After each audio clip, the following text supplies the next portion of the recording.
Watanzania wenzangu, hebu tutafakari kwa pamoja. Captain Tesha alitoa hotuba yake juu ya taifa la Tanzania na mambo yanayoendelea nchini. Baadaye akajitokeza mwanajeshi mwingine akisisitiza kwamba jeshi la wananchi lisishirikishwe na siasa. Sasa huyu mwanajeshi mbona anasema chama chetu tena na anakitaja kwa jina? Sasa hii sio kujishirikisha na siasa. Je, msimamo wa jeshi ni upi? Naomba uangalie hii video mpaka mwisho, tutafakari pamoja, kisha toa maoni yako kwenye comments.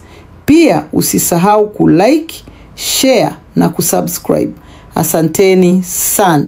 Jeshi la Ulinzi la Wananchi wa Tanzania linautaarifu umma wa Tanzania kuwa kumejitokeza baadhi ya watu wanaotumia mitandao ya kijamii kuweka maudhui yanayochochea kuliingiza jeshi katika mambo ya siasa. Aidha, baadhi ya hoja hizo zinatolewa na kiukweli kama walivyosema wamefanya kazi kubwa.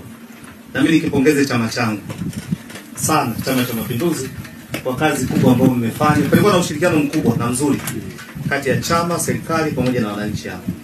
Na ndio maana nao vijana wameiva vizuri. Lakini na wewe leo umekuja umeongeza nguvu, umeonyesha namna ambavyo unawathamini. Lakini umethamini kazi kubwa ambayo imefanyika. Nikupongeze sana, lakini pia nimpongeze kiongozi wetu wa chama. Ingawa ulishawakilishwa pia na kiongozi wa chama tulikuwa naye tangu mwanzo, kwa hiyo aliwashikia gurudumu hili vizuri.